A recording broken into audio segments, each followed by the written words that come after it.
Hello everyone, welcome to Exam Total Lectures.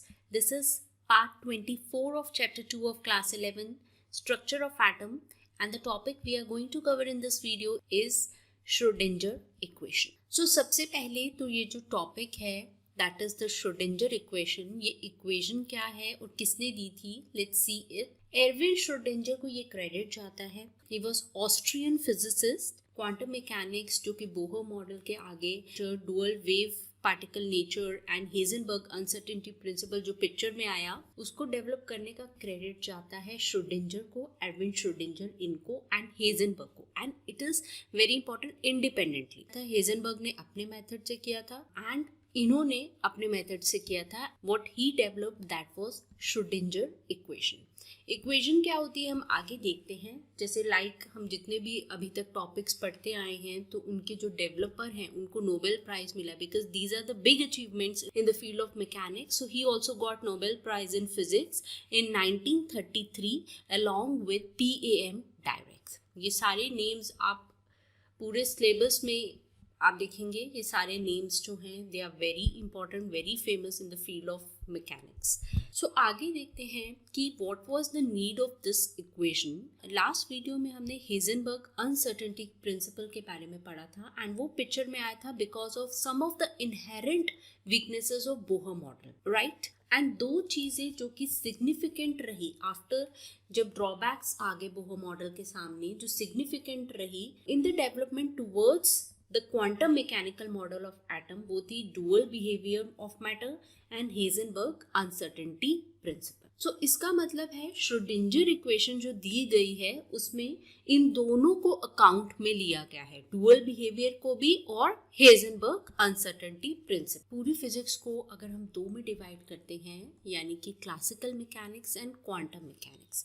सो क्या difference है quantum mechanics में from the classical mechanics. Classical mechanics यानी कि Newtonian physics, आपने न्यूटन लॉज पढ़े हैं. सो क्लासिकल मैकेनिक्स जो है वो सक्सेसफुल है इन डिस्क्राइबिंग मैक्रोस्कोपिक ऑब्जेक्ट्स. ठीक है, मैक्रोस्कोपिक जैसे कि प्लैनेट्स हैं, बड़े बड़े प्लैनेट्स हैं, फॉलिंग स्टोन है या क्रिकेट बॉल भी है या कोई भी ऑब्जेक्ट है, एप्पल है, जो भी चीज़ें हैं उनके ऊपर उनकी मोशन को डिस्क्राइब करता है क्लासिकल मैकेनिक्स. सो यहाँ पे इम्पॉर्टेंट लास्ट में भी देखा था कि क्लासिकल मैकेनिक्स अप्लाई नहीं होता माइक्रोस्कोपिक ऑब्जेक्ट के ऊपर. ठीक है, it fails in describing the motion of the microscopic objects जैसे कि सब एटॉमिक पार्टिकल्स जो भी होते हैं, इलेक्ट्रॉन्स, एटम्स भी सब एटॉमिक है या फिर एटम जुड़ के अगर मॉलिक्यूल भी बन रहा है तो भी वो कैसा मोशन करेगा उसको ये डिस्क्राइब नहीं कर पाता. ठीक है, there are so many constraints in it. जब हम बात करते हैं क्वांटम मैकेनिक्स की, क्वांटम मैकेनिक्स एक थ्योरेटिकल साइंस है जो डील करती है with the motion of microscopic object. ये बहुत इंपॉर्टेंट है. मेजर डिफरेंस है दोनों में कि ये मैक्रोस्कोपिक पे अप्लाई होता है और ये माइक्रोस्कोपिक पे होता है क्वांटम मैकेनिक्स. यानी कि ऐसे ऑब्जेक्ट जिसमें दोनों पार्टिकल प्रॉपर्टीज भी होंगी और वेव प्रॉपर्टीज भी होंगी. सो डुअल नेचर ऑफ मैटर को ये कंसिडर करता है, उसको अकाउंट में लेता है. And when it is applied, अगर यही लॉज जो है मैकेनिक्स के जब हम इसको अप्लाई करते हैं किसी भी मैक्रोस्कोपिक ऑब्जेक्ट में तो वो सेम रिजल्ट देते हैं जैसे कि क्लासिकल मैकेनिक्स देगा. कि ये सबके लिए एप्लीकेबल है, माइक्रोस्कोपिक ऑब्जेक्ट के लिए भी और मैक्रोस्कोपिक ऑब्जेक्ट के लिए भी. सो क्वांटम मैकेनिक्स को इंडिपेंडेंटली डेवलप किया था. इंडिपेंडेंटली दो मेजर नेम्स आते हैं इसमें 1926 by Werner Heisenberg and Erwin Schrodinger. ठीक है, ये दो इम्पॉर्टेंट नेम्स है इस फील्ड में, पर दोनों के मेथड्स अलग हैं. सो हम श्रोडिंजर इक्वेशन की बात करेंगे जो कि अप्लाई होती है सभी पार्टिकल्स को, चाहे वो माइक्रोस्कोपिक है या फिर मैक्रोस्कोपिक है. श्रोडिंजर इक्वेशन जो कॉन्सेप्ट है पूरा वो बेस्ड है वेव मोशन पे एंड इन्होंने काउंट लिया था wave particle duality of matter को. He incorporated this concept in his description of equation. Wave particle duality of matter किसने दिया था? That was given by de Broglie, right? Solution of this equation हम higher class में cover करेंगे. Right now आपको ये देखना है exactly ये equation क्या है, हम इससे क्या derive कर सकते हैं. श्रोडिंगर ने इस इक्वेशन को डिराइव किया.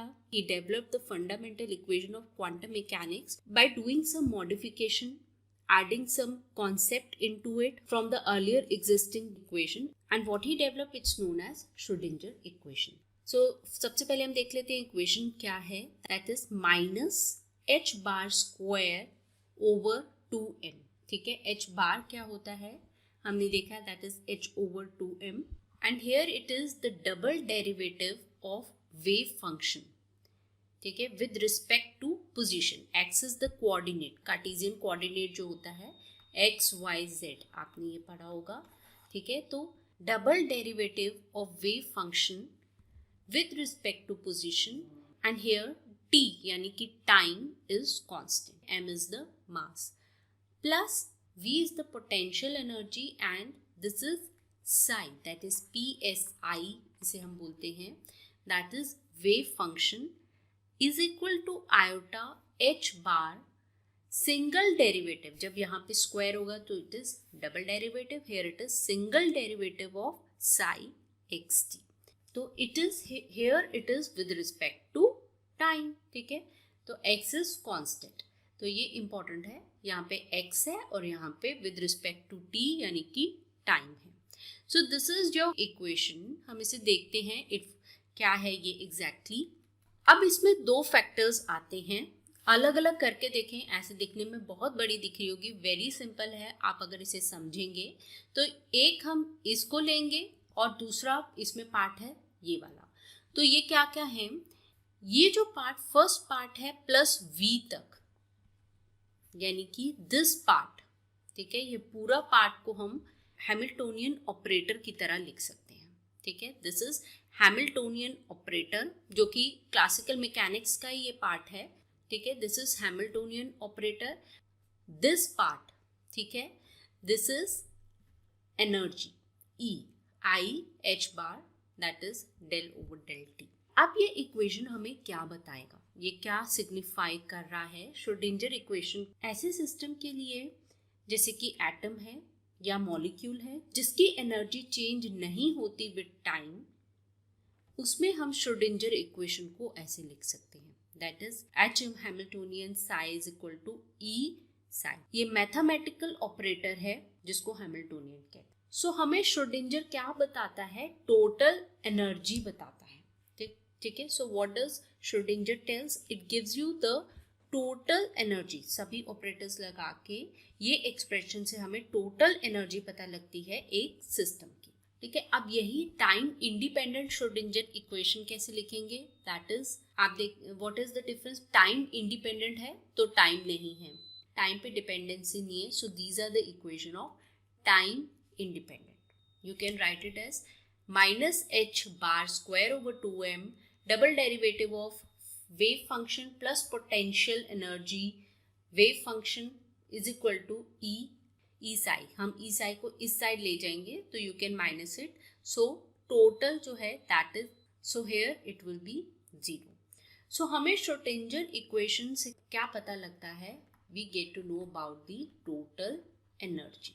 अभी तक हम पढ़ते आए हैं टोटल एनर्जी क्या है. टोटल एनर्जी होती क्या है, that is the kinetic energies. All सब एटॉमिक पार्टिकल, एक एटम की टोटल एनर्जी क्या होगी, that is the kinetic energy. सभी सब एटॉमिक पार्टिकल की, इलेक्ट्रॉन्स हो गए, न्यूक्लियाई हो गए, और पोटेंशियल एनर्जी जो अट्रैक्शन होती है between the electron and nuclei, and जो रिपल्शन होती है इलेक्ट्रॉन की एंड न्यूक्लियाई इंडिविजुअल, उसके बीच में भी जो रिपल्शंस होती हैं वो पोटेंशियल एनर्जी. उसको जब हम अकाउंट में लेते हैं तो हमें क्या पता लगता है, टोटल एनर्जी. जब इस इक्वेशन को हम सॉल्व करेंगे तो ये इक्वेशन किसके लिए है, this equation is to get E and psi. हमें क्या पता लगेगा, energy and wave function. So let's apply this equation to the hydrogen atom. So Schrodinger equation को जब हम अप्लाई करते हैं हाइड्रोजन एटम में, ठीक है, सिंपलेस्ट एटम है, वाई, बिकॉज इसमें वन इलेक्ट्रॉन ही होता है, एक ही इलेक्ट्रॉन होता है. ठीक है, तो जब हमने इसे अप्लाई किया वन इलेक्ट्रॉन सिस्टम में, सॉल्व किया इसको, तो सॉल्यूशन जो आता है वो हमें क्या देगा, पॉसिबल एनर्जी लेवल्स जो होते हैं. ठीक है, ऑफ इलेक्ट्रॉन की किस किस लेवल पे एक इलेक्ट्रॉन जा सकता है, एंड कॉरस्पॉन्डिंग उसके ही corresponding wave function that is sine. So possible energy states and the corresponding wave function. And ये जो energy states है और corresponding wave functions हैं, they are characterized by set of 3 quantum number n, l and m. Detail में हम next video में पढ़ेंगे. It is the principal quantum number, then here it is the azimuthal quantum number, then magnetic quantum number. ठीक है, इससे हम इसे characterise करते हैं. And here this is the wave function जो कि रिप्रेजेंट करता है इलेक्ट्रॉन के ऑर्बिटल को. Very important thing to note that it is not orbit. This is not orbit, this is orbital here. ठीक है, in case of hydrogen atom. अब orbit और ऑर्बिटल में क्या डिफरेंस है? अभी तक तो हम ऑर्बिट पढ़ रहे थे. सो बोहर मॉडल जब हम बात कर रहे थे, ठीक है, तो हम कहते थे बोहर ऑर्बिट. उस टाइम पे जब हम क्वांटम मैकेनिक्स की बात करेंगे, quantum mechanical model of atom की बात करेंगे, तब हम बोलेंगे ऑर्बिटल. ठीक है, दोनों में ये डिफरेंस है कि ये जो है ऑर्बिटल ये 3D है, यानी कि 3 डायमेंशनल है. ठीक है, जैसे कि एक इलेक्ट्रॉन एक बैलून में क्या जगह लेगा, पूरे एयर भरी है एक बैलून में, तो उसमें वो क्या जगह लेता है. ठीक है, 3 डायमेंशनल पिक्चर देता है इलेक्ट्रॉन की प्रेजेंस का. हम आगे शेप्स जो हैं ऑर्बिटल्स की फर्दर नेक्स्ट वीडियो में देखेंगे. वाइल जब हम बात कर रहे थे ऑर्बिट की, यानी कि बोहर ऑर्बिट की, वो 2D है. ठीक है, जैसे कि एक सर्कुलर पाथ है जिसमें इलेक्ट्रॉन रिवॉल्व कर रहा है. सिमिलरली आप इमेजिन कर सकते हो ट्रैक्स लगाए हैं सर्कल एंड उस पर ट्रेन गोल गोल घूम रही है.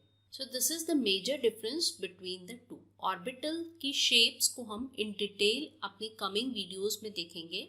सो जब हम इस इक्वेशन को सॉल्व करते हैं, हमने कहा कि हमें एनर्जी और वेव फंक्शन पता लगता है.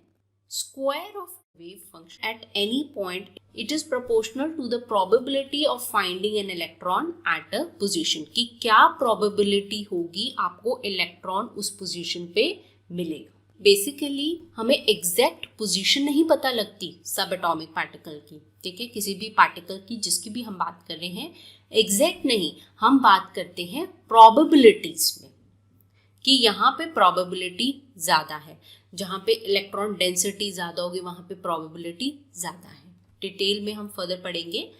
सो कुछ इंपॉर्टेंट पॉइंट्स हैं जो कि रिलेटेड है क्वांटम मैकेनिकल मॉडल को लेके, वो हमने डिस्कस किए हैं. जैसे कि हम quantum mechanical of model of hydrogen की जब हम बात करें, तो एनर्जी जो हम बात कर रहे हैं वो क्वांटाइज्ड होती है. ये तो हमें पता ही है, इलेक्ट्रॉन की एनर्जी क्वांटाइज्ड होती है. क्वांटाइज्ड इलेक्ट्रॉनिक एनर्जी लेवल जो होता है वो कैसे निकलता है? It is the direct result of wave like properties of electron. तो बेसिकली जितनी भी पहले क्या होता था मॉडल आया उसमें एजम्पशन किए जाते थे. यहाँ पे कोई एजम्पशन नहीं है, स्ट्रेट आप जैसे ही सॉल्व करोगे सब कुछ निकल के आ जाएगा कि क्वांटाइज्ड आपको मिल रहा है एनर्जी. तो आपको जितने भी पहले डाउट्स थे वो सब इसमें क्लियर हो जाते हैं. इलेक्ट्रॉनिक एनर्जी लेवल्स जो होते हैं, किस लेवल पे इलेक्ट्रॉन होगा, वो क्या है, they are the allowed solution. जो सॉल्यूशन निकल के आता है जब हम वेव इक्वेशन को सॉल्व करते हैं, तो ये electronic energy level as a solution आता है. सो आपको कोई एजम्पशन नहीं करना पड़ता. That is the mathematical solution of the equation. इसका जो सॉल्यूशन है that is not the part of this level, जो कि हायर क्लासेस में इसको सॉल्व किया जाता है. ठीक है, उसमें हायर मैथमेटिक्स यूज होता है. So that is why we will not cover it here. तो अभी right now you need to know that what exactly the equation is. The wave function does not give exact position. आपको wave function से आपको exact position नहीं पता लगता, ना ही velocity पता लगती है. ठीक है, इसीलिए हम पिक्चर में क्या लेके आए, प्रोबेबिलिटी. आपको प्रोबेबिलिटी पता लगती है कि यहाँ पे प्रोबेबिलिटी ज़्यादा है, यहाँ पे कम है. एंड एटॉमिक ऑर्बिटल, जब हम एटॉमिक ऑर्बिटल की बात करते हैं, it is the wave function for an electron in an atom. And ऐसे कई सारे वेव फंक्शंस जो हैं वो एग्जिस्ट करते हैं. सो यानी कि there will be many orbitals. ठीक है, बहुत ऑर्बिटल्स होंगे एक पर्टिकुलर सब एटॉमिक पार्टिकल. सो हमें श्रोडिंजर इक्वेशन से क्या पता लगा, that is Sai. This is the wave function. Wave function हमें क्या बता रहा है, about the properties of orbital. अब इस ऑर्बिटल में इलेक्ट्रॉन है. ठीक है, तो हमें इलेक्ट्रॉन के बारे में काफ़ी पता लगेगा, बिकॉज जब हमें प्रॉपर्टी पता लग रही है, हमें शेप ऑफ ऑर्बिटल के बारे में पता लग रहा है, कॉरस्पॉन्डिंग ऑर्बिटल एनर्जी के बारे में पता लग रहा है, बिकॉज एक पर्टिकुलर ऑर्बिट की जो एनर्जी होगी वो भी हमें साई से पता लग रही है, एंड हमें पता लगता है कि क्या प्रोबेबिलिटी है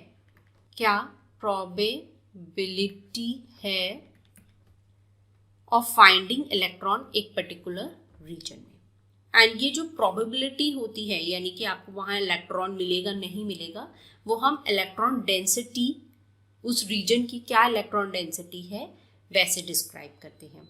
इलेक्ट्रॉन डेंसिटी हाई होगा ऑर्बिटल में, उस रीजन में जहाँ पे आपको probability of finding an electron maximum है, और उस रीजन में कम होगा जहाँ पे प्रोबेबिलिटी ऑफ फाइंडिंग इलेक्ट्रॉन कम है। डिटेल में अबाउट दिस प्रोबेबिलिटी कॉन्सेप्ट हम कमिंग वीडियो में देखेंगे। We will see about the shapes of various